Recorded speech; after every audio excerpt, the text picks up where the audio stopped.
नमस्कार. आजच्या breaking news मध्ये सामील झाल्याबद्दल धन्यवाद. या बातमीची सुरुवात 1 मिनिटाच्या छोट्या सारांशाने होईल. त्यानंतर आम्ही तुम्हाला सविस्तर रिपोर्ट दाखवणार आहोत.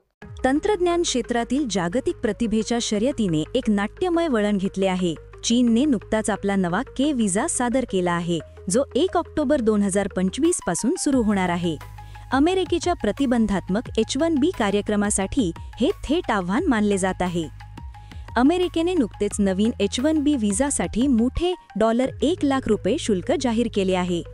या धोरणामुळे हजारो परदेशी व्यावसायिकांसाठी, विशेषतः ऐतिहासिकदृष्ट्या अमेरिकेच्या तंत्रज्ञान कर्मचाऱ्यांमध्ये वर्चस्व असलेल्या भारतातील लोकांसाठी दरवाजे बंद झाल्यासारखे झाले आहे. तथापि के व्हिसा हा कमी अडथळ्याचा, उच्च लवचिकतेचा पर्याय आहे. हा व्हिसा तरुण STM पदवीधरांना नोकरीची ऑफर किंवा नियोक्ता प्रायोजकत्व नसतानाही चीनमध्ये निवास आणि रोजगार सुरक्षित करण्याची परवानगी देतो. हा H1B पेक्षा महत्त्वाचा फरक आहे. विश्लेषकांचे म्हणणे आहे की वेळ साधणे अत्यंत योग्य आहे. वॉशिंग्टन अडथळे वाढवत असताना बीजिंग जाणून बुजून ते कमी करत आहे. अमेरिकेच्या धोरणाचा उपयोग आपल्या स्वतःच्या प्रतिभा मजबूत राष्ट्र धोरणास चालना देण्यासाठी करत आहे.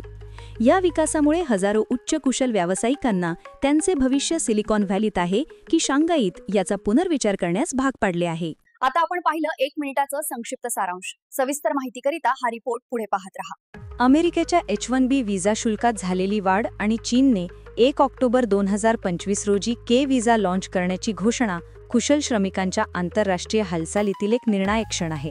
हा केवळ योगायोग नाही, ट्रम्प प्रशासनाच्या प्रतिबंधात्मक स्थलांतर धोरणाचा फायदा घेण्यासाठी बीजिंगने केलेली ही एक सुनियोजित भूराजकीय खेळी आहे.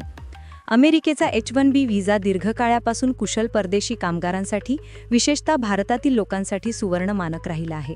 हा अमेरिकन कंपन्यांना विशेष व्यवसायांमध्ये परदेशी कामगारांना कामावर ठेवण्याची परवानगी देतो. तथापि ही प्रणाली कमी वार्षिक मर्यादा, 85,000 नियोक्ता आधारित अर्ज प्रक्रिया आणि अनेकांना अडकून टाकणाऱ्या लॉटरी प्रणालीने ग्रासलेली आहे. सप्टेंबर 2025 मध्ये घोषित केलेली सुरुवातीच्या H1B याचिकांसाठी $1 लाख एकवेळची फी लावण्याचा अलीकडील निर्णय JP मॉर्गनचे सह अनेक अर्थतज्ज्ञांनी असा उपाय मानला आहे, जो वार्षिक 66,000 पर्यंत नवीन कार्यपरवानग्या कमी करू शकतो.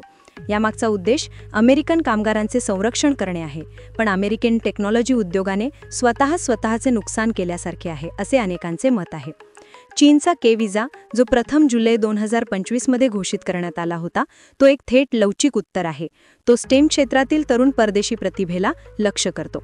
याचे मुख्य आकर्षण म्हणजे नियोक्ता प्रायोजकत्वाची अनुपस्थिती, ज्यामुळे व्यक्ती आणि नोकरी देणारी कंपनी या दोघांसाठीही खर्च आणि नोकरशाहीची प्रक्रिया संपुष्टात येते. के व्हिसाधारक अनेक प्रवेश आणि विस्तारित मुक्कामांसह संशोधन, उद्योजकता आणि नोकरी शोधण्यात गुंतू शकतात. या धोरणाला चालना देणाऱ्या रणनीतीचे नाव आहे चीनचे प्रतिभा मजबूत राष्ट्र धोरण, टॅलेंट स्ट्रॉंग नेशन स्ट्रॅटजी, ज्याला प्रीमियर ली कियांगसारख्या नेत्यांनी पुढे नेले आहे. AI, क्वांटम कम्प्युटिंग आणि सेमीकंडक्टर यांसारख्या केंद्रीय क्षेत्रातील प्रतिभेची कमतरता भरून काढणे आणि जागतिक संशोधन क्रमवारी चीनी विद्यापीठांना वर आणणे हे स्ट्रॅटेजिक उद्दिष्ट आहे. याचा व्यक्तींवर, विशेषतः भारतीय IT व्यावसायिकांवर, ज्यांनी गेल्या वर्षी H1B मंजुरींचा 71% हिस्सा घेतला होता, त्यांच्यावर गंभीर परिणाम झाला आहे. अमेरिकेचे धोरण भीती निर्माण करत आहे आणि त्यांना जास्त शुल्क भरण्यास किंवा अमेरिकेचे स्वप्न सोडण्यास भाग पाडत असताना चीन एक सुव्यवस्थित सुलभ उपाय देत आहे. तथापि काही अडचणी आहेत. कायमस्वरूपी निवास किंवा कुटुंब प्रायोजकत्वावरील के व्हिसा मार्गदर्शक तत्त्वे अजूनही अस्पष्ट आहेत आणि मंदारिन भाषेचा अडथळा एक मोठी समस्या आहे. या अनिश्चितता असूनही राजकीय संदेश स्पष्ट आहे. वॉशिंग्टन आपले दरवाजे बंद करत आहे आणि बीजिंग जगातील सर्वोत्कृष्ट आणि तेजस्वी लोकांना आत बोलवत आहे. या बदलामुळे अमेरिकेच्या कंपन्यांकडून ऑफशोरिंग वाढू शकते आणि कालांतराने अमेरिकेची नवनिर्मितीची धार बोथट होऊ शकते, ज्यामुळे त्यांच्या स्पर्धकांना दीर्घकालीन फायदा मिळू शकतो.